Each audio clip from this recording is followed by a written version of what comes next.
느헤미야 2장 11절에서 20절까지 말씀을 함께 봉독하겠습니다. 나는 예루살렘으로 가서 그곳에서 3일 동안 머물렀습니다. 그러던 중 밤에 몇 사람을 데리고 순찰을 나갔습니다.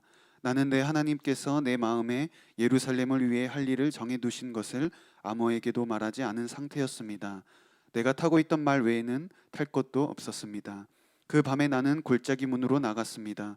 용 우물과 거름문으로 향하면서 살펴보니 예루살렘 성벽은 다 무너졌고 성문들은 모두 불에 탄 채로 버려져 있었습니다. 그러고는 샘문과 왕의 못을 향해 갔습니다. 그러나 너무 비좁아 말을 타고 지나갈 수조차 없었습니다. 그래서 나는 밤에 시내를 따라 올라가면서 성벽을 살피고 골짜기 문을 지나 되돌아왔습니다. 관리들은 내가 어디에 갔었는지 무엇을 했는지 알지 못했습니다. 내가 유다 사람이나 제사장이나 귀족이나 관리나 그 일을 하게 될 다른 어떤 사람에게도 이것을 말하지 않았기 때문이었습니다. 그 후 나는 그들에게 말했습니다. 우리가 당면한 고난은 여러분이 보는 바와 같소. 예루살렘은 폐허가 됐고 그 성문들은 불에 타 버렸소. 자, 이제 우리가 예루살렘 성벽을 재건합시다. 그러면 우리가 다시는 수치를 당하지 않을 것이요. 나는 또한 내 하나님의 은혜로운 손길이 내게 있는 것과 왕이 내게 말한 것을 그들에게 말해 주었습니다. 그들이 대답했습니다. 우리가 재건을 시작합시다. 이렇게 그들은 이 선한 일을 시작했습니다. 그러나 호론 사람 산발랏과 갈레인 암몬 사람 도비아와 아라비아 사람 게셈이 이 말을 듣고 우리를 조롱하고 비웃었습니다. 그들이 말했습니다. 너희가 무슨 짓을 하려는 것이냐? 왕에게 반역이라도 할 참이냐?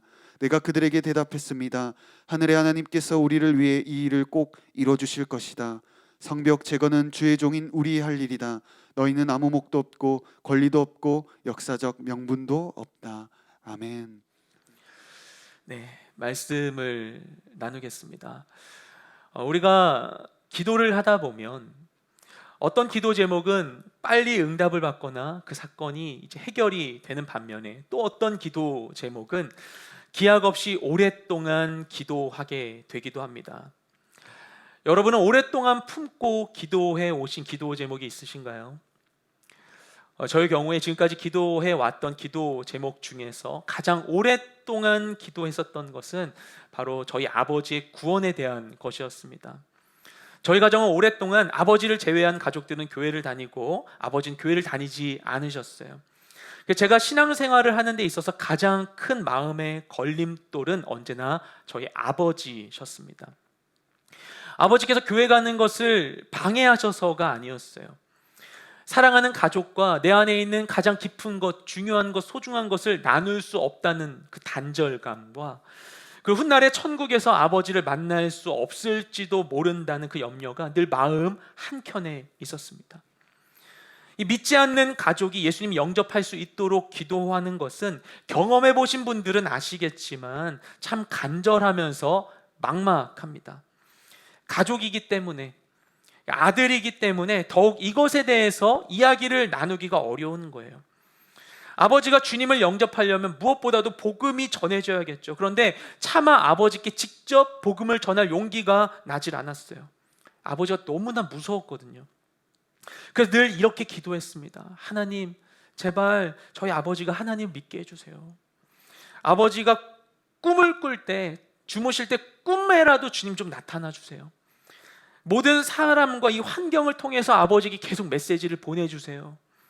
하나님께서 하실 수 있잖아요. 제발 도와주세요. 그렇게 기도를 했었어요. 제가 아버지께 복음을 전할 용기는 나지 않고 제가 하는 말을 아버지께서 듣지도 않으실 것 같아서 하나님께서 저 대신에 좀 역사하셔서 아버지께 복음 전할 수 있도록 도와달라고, 하나님이 좀 그 구원의 역사를 이루어 달라고 그렇게 기도했습니다. 그런데 하나님께서 제가 원하는 대로 역사하지 않으시는 거예요. 그리고 결국 저희 아버지께서는 가족을 통해 복음을 들을 수 있게 되었습니다. 처음 기도를 한 뒤로 20년은 더 지난 뒤였어요. 하나님은 전능하십니다. 물론 하나님께서는 언제든 바로 저희 아버지께 초자연적으로 음성으로 직접 말씀하실 수 있었겠죠. 그런데 하나님께서는 그런 방법으로 역사하시는 대신에 그 기도했던 시간들을 통해서 저희 아버지의 오랜 이 마음의 상처를 드러내시고 치유해 주셨고, 저와 아버지 사이에 있었던 관계의 벽도 허물 수 있게 해주셨습니다.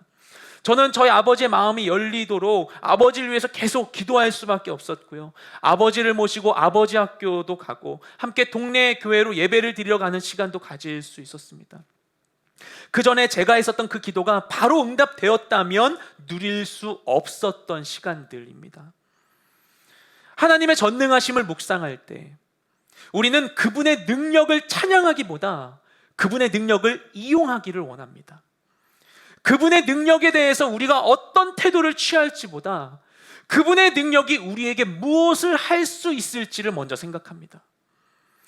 내가 나서지 않아도 하나님께서 알아서 답답한 일들을 그냥 처리해 주시고 그분의 능력으로 인해 우리의 문제들이 빠르게 해결되기를 기대합니다. 그게 뭔가 더 하나님답고 하나님이 선호하시는 방법이 아닐까 생각합니다. 코로나로 인해서 직면하고 있는 이 현실의 문제들 앞에서 아무것도 할 수 없다는 무력감과 답답함은 우리의 의욕과 소망을 고갈시키고 의존감과 피동성을 증폭시킵니다. 그냥 내가 할 수 있는 건 없고 알아서 되겠지 뭐, 하나님께서 알아서 하시겠지 라고 생각하는 거예요. 근데 이게 하나님의 능력을 믿어서 믿음으로 알아서 하시겠지라고 하는 것이 아니라 그냥 아무 기대도 되지 않고 소망도 없어서 하나님께 문제를 떠넘기면서 알아서 하시겠지라고 하는 거죠. 물론 하나님은 능력의 주인이세요. 그분은 우리의 삶에 그분의 능력을 나타내 주시는 분이십니다. 그런데 말씀을 보면 하나님께서는 그런 방식으로 이 세상을 지으지 않으셨고 그런 방식으로 이 세상을 운영하지 않으셨어요. 하나님께서 천지를 창조하신 이후에 이 세상을 다스리시기 위해서 선택하신 방법은 무엇인가 하면 그분을 닮은, 그분의 형상을 닮은 존재를 만드시는 것이었어요. 그게 바로 사람입니다. 그분은 그분의 형상대로 우리를 만드시고 우리에게 생기를 불어넣어 주시고 우리에게 명령하셨습니다. 생육하고 번성하여 땅에 충만하라, 땅을 다스리라, 정복하라, 모든 생물을 다스리라 라고 우리에게 말씀해 주셨어요. 그분은 그분의 형상대로 지음받은 이들이 그분의 뜻을 따라 살며 그분의 뜻을 따라 다스림으로 인하여서 이 땅 가운데 그분의 뜻이 이루어지기를 원하셨습니다. 그것이 바로 하나님을 영화롭게 하는 것이고 그것이 바로 삶으로 드리는 예배의 본질입니다. 하나님은 찬양받으시기 위해서 우리를 지으시고 우리에게 그분의 능력과 권세를 위임해 주셨어요. 그래서 우리에게는 우리에게 주어진 삶에 대한 책임과 의무가 있습니다. 하나님께는 하나님께서 하실 일이 있듯이 우리에게는 우리가 해야 할 일이 있는 것입니다. 하지만 아무리 그렇게 생각해도 실제 우리의 삶을 들여다보면, 우리의 삶의 현장 가운데 있다 보면 크고 넓은 세상 속에서 우리는 한없이 작은 존재라는 것을 자꾸 느끼게 됩니다. 내가 겪고 있는 문제가 단지 나의 작은 세계 속에서 이루어지는 것이 아니라 사회의 구조적인 문제나 전 세계적인 재난으로 인한 것이라고 생각하면 나의 문제를 해결하기 위해서 내가 할 수 있는 게 없다는 생각이 들기도 합니다. 누군가가 큰 단체나 조직이나 정부나 어떤 대단한 사람이 무엇을 해줘야만 해소될 수 있다는 생각을 하게 되면 정말 나는 내 문제를 위해서 아무것도 할 수 없다는 그 무력감이 들게 되는 것이죠. 그럼에도 불구하고 하나님이 우리에게 말씀하시듯이 우리의 삶에서 우리 각자가 담당해야 할 우리의 분량이 있다면 그럼 우리는 대체 무엇을 할 수 있고 또 무엇을 해야 하는 것일까요? 오늘 말씀은 이것을 가늠할 수 있는 좋은 모델을 우리에게 보여줍니다. 페르시아의 수산성에 있었던 느헤미야는 자신을 찾아온 하나님의 말을 듣고 무너져버린 예루살렘 성의 성벽을 재건하리라는 목표를 갖게 됩니다. 그리고 하나님께 간절히 기도하죠. 그의 기도에 하나님께서 응답하시고 놀라운 방향으로 그를 인도해 주셨어요. 그래서 그는 하나님의 은혜로 아닥사스다 왕의 전폭적인 후원을 받아서 예루살렘으로 가게 됩니다. 간절한 마음으로 기도했더니 하나님께서 기도에 신실하게 응답해 주셨고 놀라운 방법으로 그를 인도해 주셨어요. 왕이 직접 나서서 그의 계획을 지지해 주고 필요한 재반 여건도 다 허용해 주었습니다. 그렇다면 사실 다 된 것 아닌가요? 그렇죠? 하나님께서 도와주시고 왕이 허락해 줬는데 누가 이것을 막겠어요? 못할 게 어디 있겠습니까? 이미 다 된 것이나 마찬가지로 생각할 수 있죠. 그럼 예루살렘에 가자마자 사람들 모으고 왕에게 받은 친서를 딱 사람들에게 보여주면서 내가 기도했더니 하나님 도와주셨다, 왕이 하라고 했다, 이제 나만 믿어라 라고 하면서 바로 성전 공사 시작할 수 있었겠죠. 그런데 느헤미야는 하나님의 손길을 경험하고 이 왕의 도움을 받은 상황 속에서 이제 그 일을 실제로 추진하도록 자신이 해야 할 일이 무엇인지를 알고 있었습니다. 하나님의 은혜와 왕의 조력 속에서 느헤미야는 자신의 역할을 이해하고 그것을 위해 자신이 할 수 있는 최선의 노력을 다합니다. 우리 오늘 말씀을 통해서 우리 각자의 삶에 있어서 하나님께서 우리 각자에게 맡겨주신 내가 할 수 있는 것이 무엇인지를 함께 고민해 보기를 소망합니다. 그러면 내가 할 수 있는 것은 무엇인가? 첫째, 현실을 직면하는 것입니다. 우리 함께 11절부터 16절 말씀을 읽겠습니다. 시작. 나는 예루살렘으로 가서 그곳에서 3일 동안 머물렀습니다. 그러던 중 밤에 몇 사람을 데리고 순찰을 나갔습니다. 나는 내 하나님께서 내 마음에 예루살렘을 위해 할 일을 정해두신 것을 아무에게도 말하지 않은 상태였습니다. 내가 타고 있던 말 외에는 탈 것도 없었습니다. 그 밤에 나는 골짜기 문으로 나갔습니다. 용우물과 거름문으로 향하면서 살펴보니 예루살렘 성벽은 다 무너졌고 성문들은 모두 불에 탄 채로 버려져 있었습니다. 그러고는 샘문과 왕의 못을 향해 갔습니다. 그러나 너무 비좁아 말을 타고 지나갈 수조차 없었습니다. 그래서 나는 밤에 시내를 따라 올라가면서 성벽을 살피고 골짜기 문을 지나 되돌아왔습니다. 관리들은 내가 어디에 갔었는지 무엇을 했는지 알지 못했습니다. 내가 유다 사람이나 제사장이나 귀족이나 관리나 그 일을 하게 될 다른 어떤 사람에게도 이것을 말하지 않았기 때문이었습니다. 아멘. 지난주에 나눈 말씀에서 본 것처럼 느헤미야는 왕의 친서를 받고 왕이 배려해 준 군 장교들과 기마병들의 호의를 받으며 예루살렘에 도착했습니다. 유대인 출신의 이 페르시아 고위 관료가 왕의 그 도움을 받아서 많은 사람과 군대와 재물을 이끌고 당시 페르시아 변방의 쇠퇴한 지역에 왔으니 그 인근에 있었던 모든 사람들에게 이 소식이 큰 화제가 되었을 것입니다. 대체 수산성에서 왕의 술을 관리하던 사람이 무슨 일로 여기 온 것일까? 여기서 뭘 하려는 것일까? 많은 사람들이 궁금해하면서 느헤미야의 일거수일투족을 지켜봤을 것입니다. 그 중에는 포로로 끌려가지 않고 그 땅에 남아있었던 유대인들도 있었을 것이고요, 과거 1, 2차 포로 귀환 때 고토로 귀환해서 정착해 살고 있는 유대인들도 있었을 것이고, 또 이들 유대인 세력이 이 확장되는 것을 경계하면서 이들을 지켜보고 있는 주변의 이방 민족들도 있었을 것으로 보입니다. 그런데 이들의 관심과는 달리 오늘 말씀 보면 느헤미야는 3일이 지나도록 아무 행동도 보이지 않습니다. 그랬던 이유는 그가 이 예루살렘의 상황을 제대로 파악하고 이를 진행하기 위해서였죠.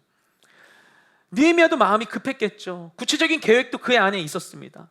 하지만 그러기 위해서는 우선 상황을 면밀히 검토할 필요가 있었어요. 자신이 수산성에 머물면서 나름 조사와 계획을 진행했겠지만 보다 확실한 계획을 위해서는 제대로 된 정보가 필요했을 것입니다. 예루살렘의 분위기나 이곳 사람들의 정서, 또 이곳의 권력 구조, 주변 민족과의 관계, 이 사람들의 생활 형태, 예루살렘 성의 상태 등 살펴야 할 것이 너무나 많았을 것입니다. 그래서 그는 예루살렘의 상황을 충분히 파악하기까지 때를 기다립니다. 그리고 그는 이곳의 상황을 충분히 파악할 때까지 자신의 계획을 철저히 비밀에 붙입니다. 준비되지 않은 상태에서 대적들이 이것을 알게 되었을 때 그들의 방해를 받을 가능성을 차단하려는 것이죠. 그래서 느헤미야는 성벽을 재건하기 위해서 성벽을 정찰해야 됐는데 어떤 방식으로 정찰을 하는가 하면 그곳에 도착한 지 3일이 지나서야 사람들이 다니지 않는 인적이 드문 밤에 소수의 사람들만 데리고 그리고 나귀 한 마리만 끌고서 조용히 순찰에 나서게 됩니다. 그렇게 해서 느헤미야는 앞서 수산성에 있을 때 하나니아에게 말로만 들었던 그 이야기를 자신의 두 눈으로 확인합니다. 먼 길을 찾아왔던 하나니가 예루살렘 성벽이 무너졌다, 성문이 불에 탔다 이야기를 전했을 때 그 소식을 그냥 말로 들은 것만으로도 느헤미야는 주저앉아 울고 몇 날 며칠을 굶었습니다. 그런데 그 상황을 두 눈으로 볼 때에는 얼마나 마음이 아팠겠습니까? 그가 보니까 정말 예루살렘 성벽이 다 무너진 거예요. 성문은 다 불에 타 없어진 거예요. 심지어 일부 구간은 이게 구체적으로 기록되어 있는데 성벽의 이 무너진 잔해들 때문에 겨우 나귀 한 마리가 지나갈 틈이 없을 정도였습니다. 그것을 보는데 얼마나 참담했겠어요. 자기 눈으로 확인하니까 더 마음이 아팠겠죠. 하지만 그럼에도 불구하고 느헤미야는 이 밤중에 캄캄한 가운데에서도 성벽이 무너진 상황을 하나하나 면밀히 체크합니다. 그는 힘겨운 현실을 외면하지 않고 직면하여 바라봤습니다. 이거 공사하고 재건하려면 얼마나 힘들었겠어요. 한숨이 푹푹 쉴 수밖에 없었겠죠. 하지만 그럼에도 그는 이 모든 상황들을 다 면밀히 체크합니다. 이 어려움을 외면하지 않습니다. 처음에 하나니가 찾아와서 소식 전했을 때 느헤미야는 나름 고위직이 있기는 했지만 그가 맡은 일이 왕의 술 맡은 관원이기 때문에 자신의 거처도 마음대로 정할 수 없는 사람이었어요. 아무것도 자기 마음대로 할 수 없는 처지였습니다. 그리고 그는 전혀 책임을 질 위치에 있지도 않았어요. 그게 아무런 책임도 없었어요. 그 짐을 지지 않을 이유가 그에겐 충분했습니다. 이것에 대해서 그냥 좋은 말로 이것을 그냥 넘기고 사양할 이유가 충분했습니다. 그냥 하나님께서 알아서 하시겠지. 내가 뭘 할 수 있겠어. 나 그냥 왕궁에서 할 일이나 하면서 돈이나 벌어야지 라고 생각할 수도 있었을 것입니다. 그런데 그는 이 순간 가운데 이 민족의 어려움을 외면하지 않고 간절히 기도하고 모험을 무릅쓰고 이곳 예루살렘에 와서 민족이 처해 있는 이 참혹한 상황을 직면했습니다. 그 고통을 피하지 않고 당당히 마주했습니다. 우리가 코로나19라는 전무후무한 세계적 질병을 처음 마주했을 때 잠시 화제가 되었던 뉴스 중에 하나가 냉동인간에 대한 소식이었어요. 사람을 영하 193도의 이 극저온 상태로 손상 없이 급속 냉동을 시키는 거예요. 그러면 먼 훗날에 과학기술이 발달했을 때 이 급속 냉동시킨 사람을 급속 해동할 기술도 생길 것이고, 지금은 없답니다. 급속 해동할 기술이 생길 것이고, 그리고 지금 해결 못하는 질병의 치료나 이 전염병, 이 코로나 바이러스 같은 전염병의 치료가 가능해지게 된다면 그때 이 냉동된 사람을 해동시켜서 치료할 수 있지 않겠느냐라는 것이었어요. 그래서 우리나라 최초의 이 냉동 장례를 치른 사례가 또 5월 달에 발표되기도 했었죠.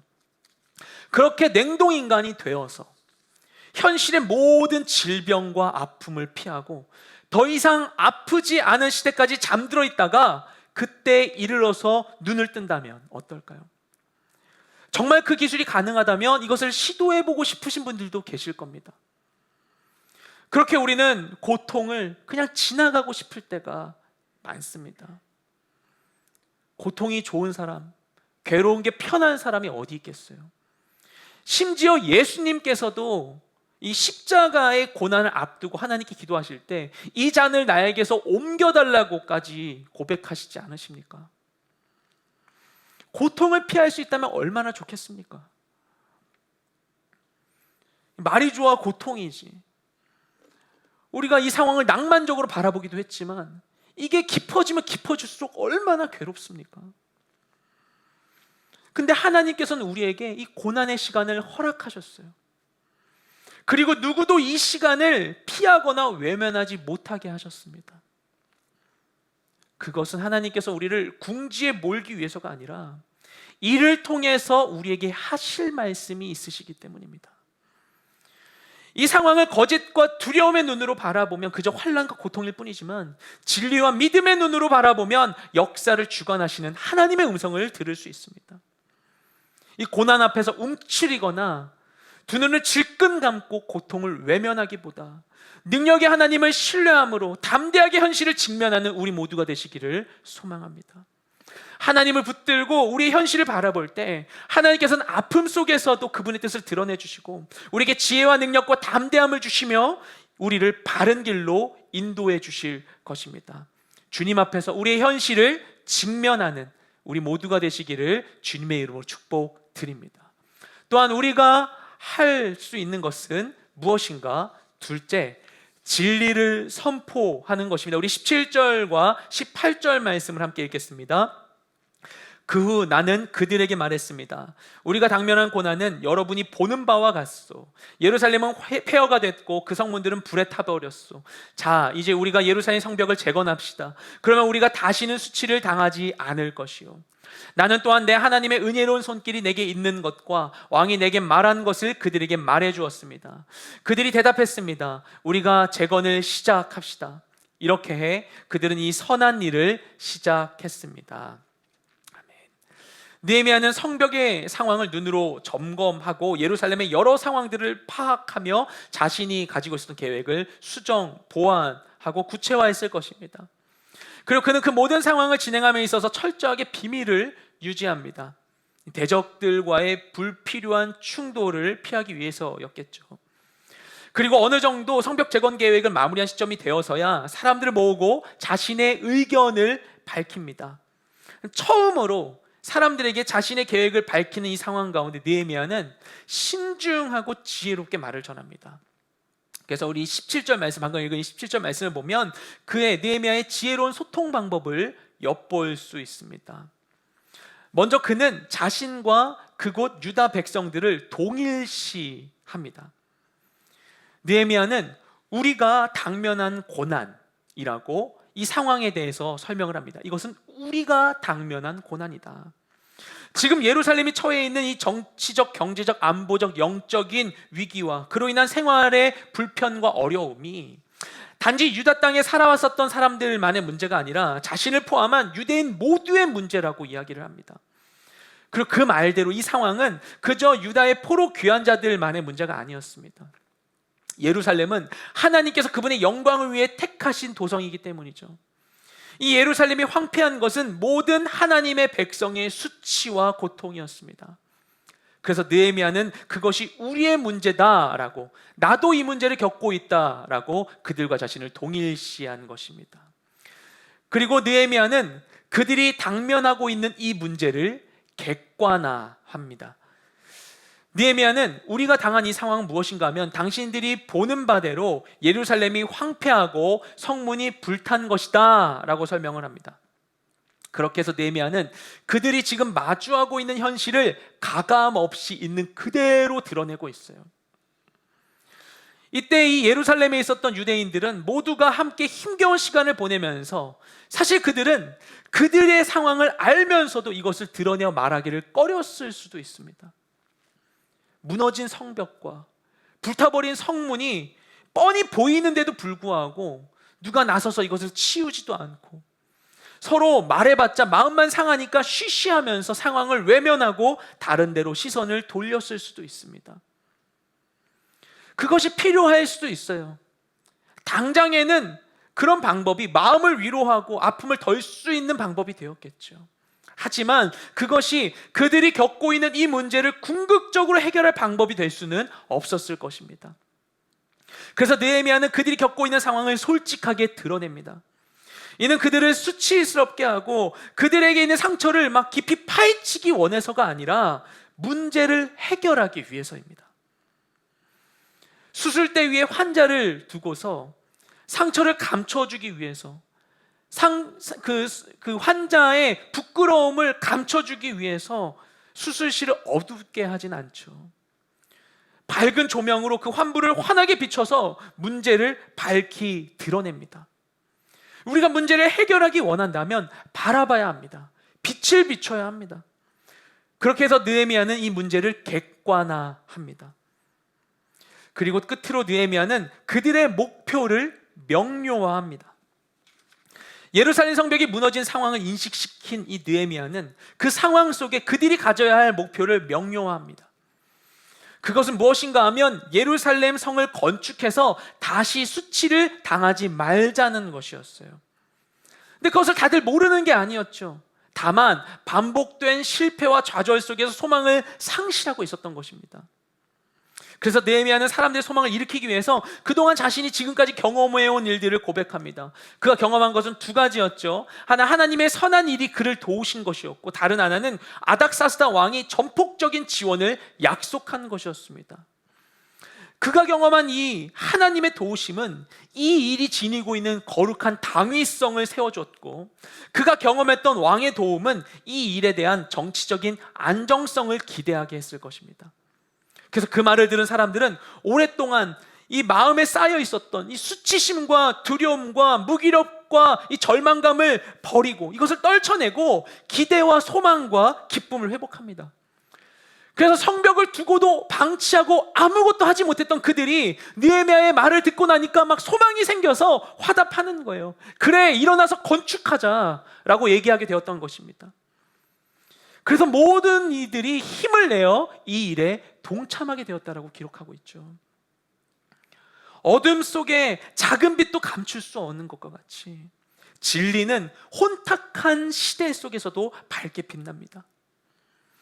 시야를 잃고 흔들리는 세상 속에서 그리스도인들이 해야 할 중요한 역할은 무엇인가 하면 이 진리를 지키고 전하는 것입니다. 풀은 마르고 꽃은 시들지만 영원히 변치 않을 이 주의 말씀을 붙드는 것입니다. 그 진리가 어둠 속에서 빛이 됩니다. 사막에 길을 내고 강을 내는 것입니다.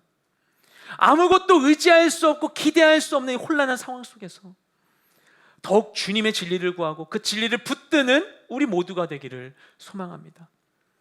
그래서 우리가 이 상황 가운데 에스라 프로젝트도 하는 것이고, 또한 바이블 아카데미도 온라인으로 이거를 멈추지 않고 진행하는 것이죠. 각자가 흩어져서 각계 전투를 하고 있는 이 영적인 전시 상황 가운데 힘을 잃지 않도록 영의 양식이 되는 이 진리를 붙들 수 있도록 하기 위해서입니다. 우리가 나를 향한 하나님의 말씀에 귀를 기울이고 그 말씀을 따라 살아갈 때 세상도 우리를 통해서 진리로 자유케 되는 역사가 일어날 줄로 믿습니다. 우주 비행사가 우주에 있다 보면은 그 무중력 상태에 있어서 이 중력 상태에 있는 것과 다른 운동 환경을 경험하게 된다고 하죠.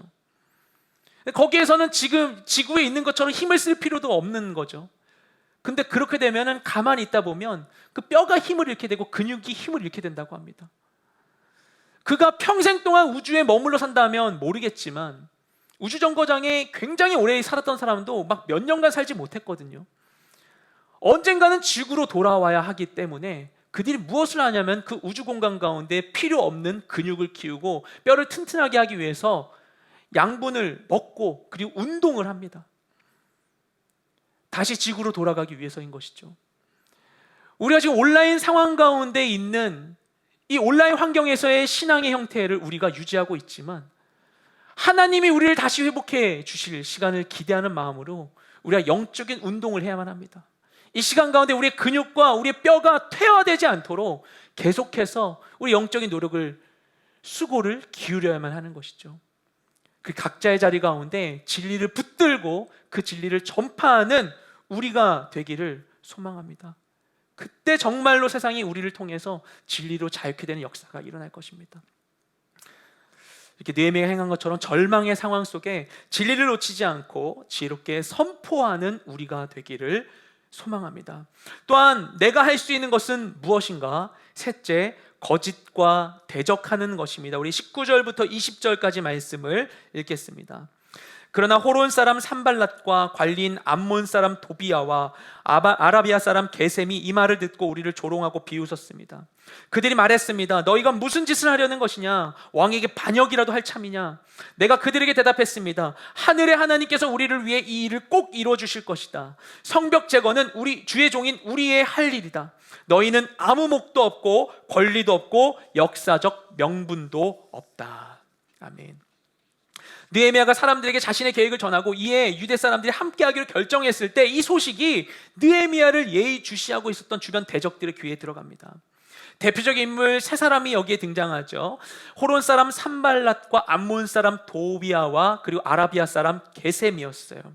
이 산발랏이라는 사람은 유다 북부 지역인 사마리아 총독이었습니다. 그 느헤미야가 오기 전까지 유다 지역의 정치적 영향력을 행사하고 있었고요. 앞서 먼저 진행했던 예루살렘 성벽 공사를 방해한 중심적인 인물이 바로 이 산발랏이었습니다. 그리고 암몬 사람 도비아는 산발랏의 부하인데 이 사람의 특징은 무엇인가 하면 이 이름이 도비아라는 이름이 유대식 이름이에요. 그리고 이 사람은 유대 사람들과 깊은 관계를 갖고 있었습니다. 그래서 아마도 산발랏 밑에서 특히 유대 지역에 대한 업무를 산발랏을 대신해서 수행하던 그런 사람인 것으로 보입니다. 한편 아라비아 사람 게셈은 유다 동편 지금의 요르단 지역을 다스리던 통치자였습니다. 이들은 느헤미야의 계획을 저지하기 위해서 빠르게 대처하죠. 그래서 느헤미야를 바로 조롱하고 비웃으면서 그의 성벽 재건 사업을 반역으로 규정하려고 합니다. 이들은 이전에 유대인들이 진행했었던 성벽 재건 사업도 반역으로 고발해서 중단시킨 경험이 있어요. 그래서 이 기억을 상기시켜서 유다 민족에게 있는 학습된 좌절감과 공포심을 자극하는 것이죠. 그런데 그들이 하는 말, 그들이 하고 있는 이거 반역이다라고 하는 이 그들의 태도와 협박, 거짓이지 않습니까? 거짓입니다. 그런데 그들의 이러한 태도와 협박이 유다 사람들에게 적잖은 영향을 미쳤을 것입니다. 아무리 느헤미야가 하나님의 도우심을 받고 왕의 허락을 받았다고 해도 눈앞에 익숙한 그 두려움을 떨쳐내기는 어려웠을 거예요. 우리도 그러지 않습니까? 또한 느헤미야 역시 이 상황을 받아들이기 쉽지 않았을 겁니다. 아무리 왕의 친서를 받아서 왔을지라도 수산성, 자신이 있었던 그 수산성에서 먼 변방에 정치적 연줄도 없이 홀로 와서, 그러니까 그를 도와줄 사람이 없으니까 왕에게 무엇을 요구해요? 가는 길에 거치는 지역의 총독들에게 보여줄 친서를 달라고 하잖아요. 왜냐하면 그가 갈 곳 가운데 아는 그 권력자가 없는 거예요. 도와줄 만한 정치적 연줄이 없는 거예요. 근데 이곳에 와서 이미 이 지역을 장악하고 또 정치적인 카르텔을 형성하고 있는 주변 지도자들의 적극적인 공세를 마주했을 때, 근데 난 혼자고 우리 민족은 아무 힘이 없는 상황 가운데 있을 때 두려움이 그에게 엄습했을 수도 있습니다. 성벽 재건이 반역이라고 하는 그들의 말은 거짓입니다. 그런데 중요한 것은 거짓에도 힘이 있습니다. 아담과 하와가 인류 최초의 죄를 범하게 했던 것도 바로 하나님처럼 될 수 있다는 사탄의 거짓말이었죠. 예수님께서는 사탄을 거짓의 아비라고 말씀하세요. 사탄이 우리를 조종하게 쓰는 아주 중요한 전략이 바로 거짓입니다.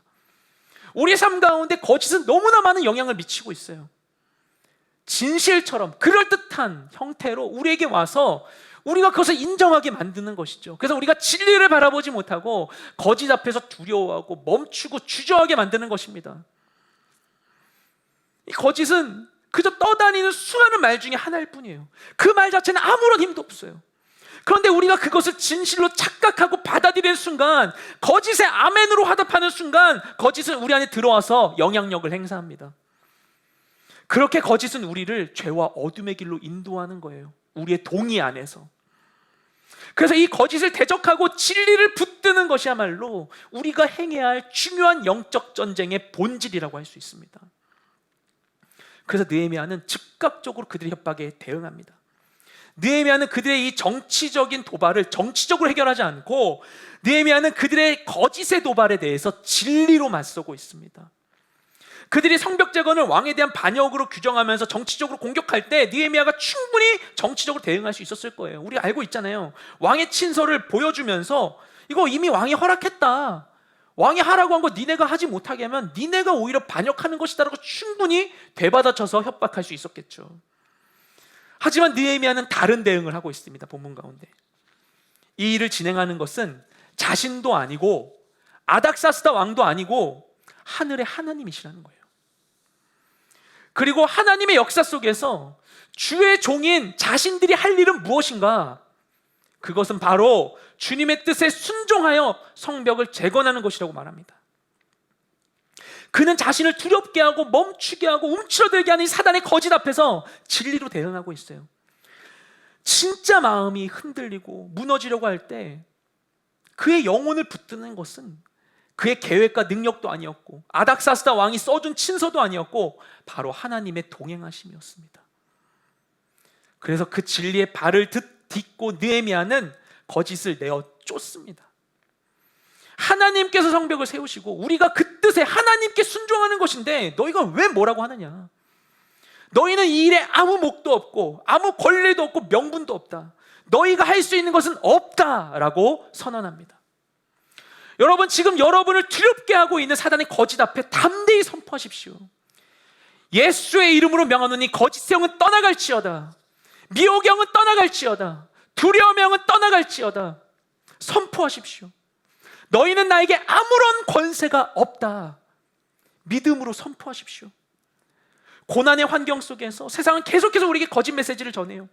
우리가 아무것도 아니라고, 아무것도 할 수 없고 이 상황 벗어날 수 없다고 합니다. 하지만 그럴수록 우리는 더욱더 진리의 허리띠를 띠고 거짓을 대적하며 우리 마음 속에서 거짓을 축출해내야 합니다. 그렇게 하나님께서 우리에게 주신 우리의 마음과 우리의 삶을 거짓으로부터 지켜내야 합니다. 그때 하나님께서 우리를 통해 놀라운 일을 이루어 주시는 것이죠. 그렇게 담대하게 거짓을 내어쫓는 우리 모두가 되시기를 주님의 이름으로 축복드립니다. 이 코로나 상황이 장기화되면서 문득 언젠가 저 자신도 모르게 제가 그 무력감과 절망감에 저도 젖어 있었다는 사실을 깨닫게 되었어요. 한 지체분에게 전화를 해서 통화를 했었는데요. 그분이 이제 자신의 이 진로에 대한 계획이 코로나로 인해서 방해를 받는 상황 속에 큰 좌절감 없이 아무렇지 않게 지냈다는 거예요, 자신이. 그래서 아무렇지 않은 줄 알았는데 가만히 돌이켜 보니까 자신이 평안한 게 아니라 소망을 상실해서 의지와 의욕이 사라지고 무기력해진 것 같다는 이야기를 들었습니다. 그래서 그 이야기를 듣는데 저도 그게 공감이 되면서 참 마음이 아팠어요. 이 상황이 물론 우리 각자가 처해 있는 상황에 각자 차이는 있겠지만 우리 모두가 마주하고 있는 현실이 아닌가 생각이 되었습니다. 그 말을 들으면 여러분은 뭐라고 이야기를 해주겠습니까? 제가 해줄 수 있는 얘기는 한 가지였어요. 이것밖에 없는 거예요. 그 지체분에게 이 상황 속에 더 기도해야 된다고. 대단하고 거창한 기도를 하지 못하게 되더라도 할 수 있는 기도를 꼭 해야 된다고 이야기를 했어요. 그리고 그렇게 이야기를 하다 보니까 문득 지금 이 상황 가운데 제가 뭘 해야 되는지가 선명해지는 겁니다.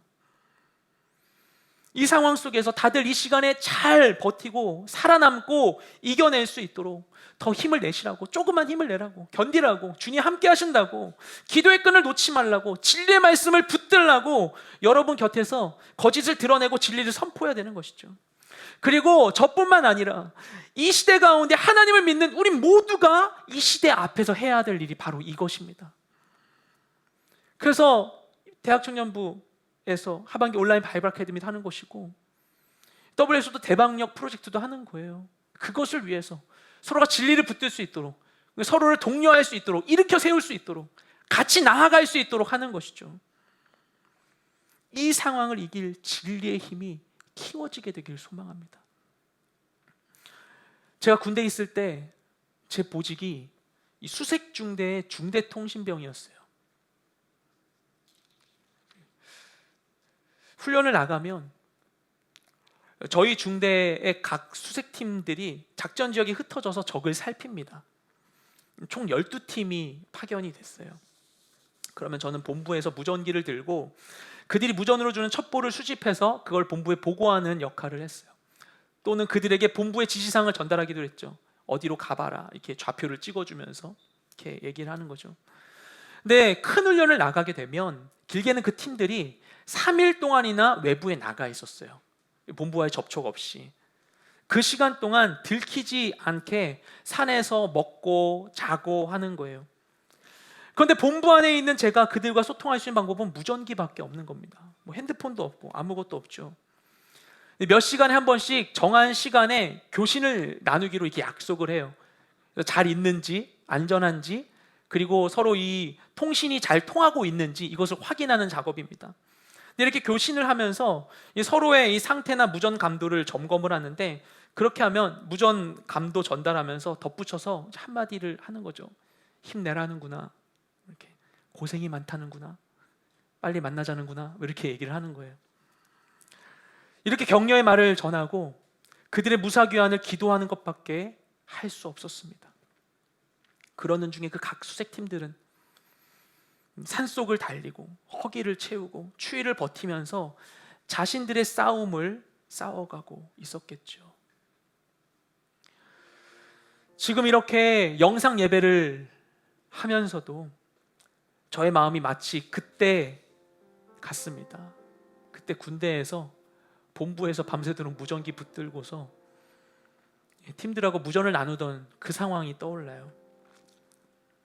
각자 하나님께서 보내주신 그 삶의 자리에서 홀로 외로이 버티고 견디고 싸우고 있을 여러분을 향해서 사랑과 격려와 위로와 진리의 메시지를 전하는 것이죠. 그리고 여러분을 위해 기도하는 것입니다. 서로 만나지 못하고 있는 우리 모두가 이때 같은 상황이라는 생각이 듭니다. 그리고 우리가 각자 세워져 있는 그 자리 가운데에서 행해야 할 일도 또 이것이죠. 서로를 돌아보아 격려하고 사랑과 위로의 메시지를 전하고 진리를 지키고 거짓을 내어쫓고 그 진리를 전하는 것입니다. 이 상황 속에서 우리를 부르시니 하나님의 뜻을 붙들고 각자에게 주어져 있는 그 역할과 분량을 최선을 다해 충실히 섬기는 우리 모두가 되길 소망합니다. 주님께서 이 시간 가운데 우리를 통해서 반드시 크고 놀라운 일을 이루실 것입니다. 이 시간 우리 말씀을 통해 주신 은혜를 따라 같이 하나님께 기도하며 나아가기 원합니다.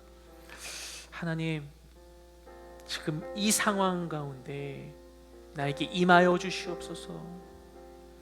느헤미야의 마음 가운데 그가 할 일이 무엇인지를 심어주신 것과 같이 이 상황 가운데 내가 해야 할 일이 무엇인지를 알게 하여 주시옵소서.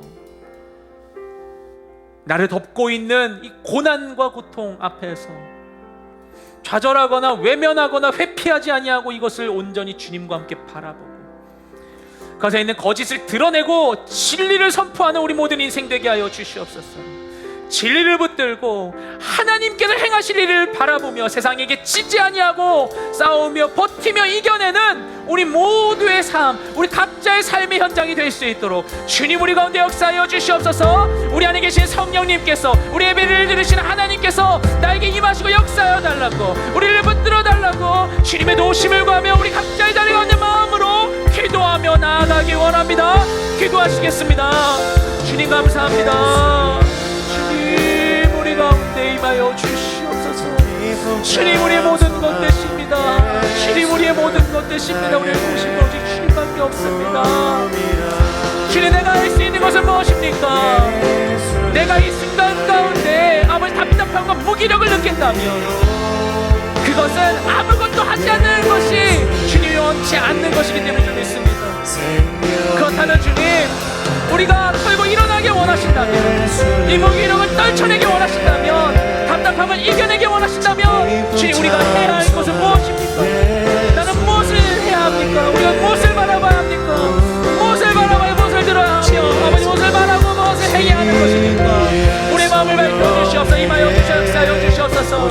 성령이 우리 가운데 임하여 주시옵소서. 지옥의 시험을 부어주시옵소서. 빛으로 임하여 주시옵소서. 모든 것 어둠에 갇혔던 모든 것을 밝게 드러내 주시옵시고 아버지 하나님 것을 쫓아내며 진리를 붙들며 진리가 이제 순종하며 나아갈 때 아버지를 모두가 될 수 있도록 주님 우리 가운데 임하여 주시옵소서. 주님 우리 가운데 역사하여 주시옵소서. 내 마음 가운데 임하여 내 마음 가운데 임하여 내 마음 가운데 임하여 주시옵소서. 내 마음 가운데 임하여 주시옵소서. 우리의 기도를 들으소서. 신실하신 주님, 영원하신 주의 능력의 주님 역사하여 주소서. 이 모든 상황 속에 우리가 소망과 믿음을 찾게 하소서. 함께 일어나 믿음을 기도하며 나아가니 우리 모두가 될 수 있도록 역사하여 주시옵소서. 우리 한 번만 더 주님께 기도하며 나아가기 원합니다. 약간 우리 기도했던 것과 중복될 수도 있지만 이 시간 우리 간절한 마음으로 우리 마음 가운데 삶의 자리 가운데 주님을 초청하기 원합니다. 주님 임하여 주시옵소서. 내게 있는 이 모든 갈증과 갈망, 이 모든 빈곤함을 채워주시옵소서. 주님, 이전에 우리가 다른 것으로 채운 것이 있다면 주님 모든 것을 거두어 주시옵시고 우리를 정결케 하사 주의 불로 깨끗게 하사 하나님의 충만한 사랑 우리 모든 것을 채워주시옵소서. 충만한 임재로 우리 가운데 거하여 주시어서 아버지, 우리가 모든 어려움을 이기고 우리 영혼을 짓누르는 모든 무게를 이기고 하나님의 영광의 무게 안에 거하는 우리 모두가 될 수 있도록 역사하여 주시옵소서. 주님의 도우심을 마음에 합심한 주님께 기도하며 나아가기 원합니다. 기도하시겠습니다.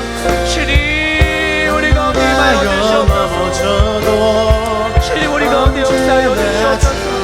나의 모든 삶의 자리 가운데 아버지 주님을 바라보며 나아가기 원합니다. 아버지, 기도하기조차 쉽지 아니하고 마음에 어떤 기대와 간절함도 일어나지 아니하고 아버지, 그저 흘러가는 대로 머물러 있는 그 모든 자리 가운데 아버지, 우리는 나를 일으킬 힘도 없사오나 주님이 말하여 주시옵시고 주님의 충만한 임재와 그 은혜와 영광을 경험하여 주시옵소서. 주여,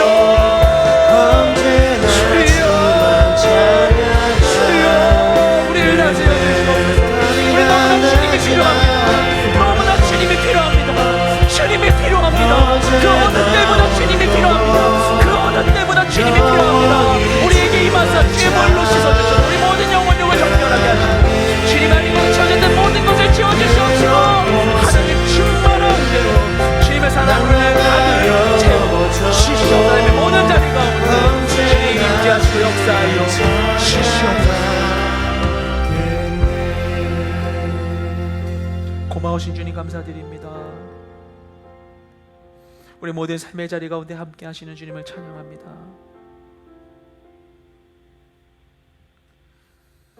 이 모든 상황들 가운데 괜찮은 것 같이 느껴질지라도 우리 빨리 적응해버리고 또한 우리의 마음이 나를 보호하기 위하여서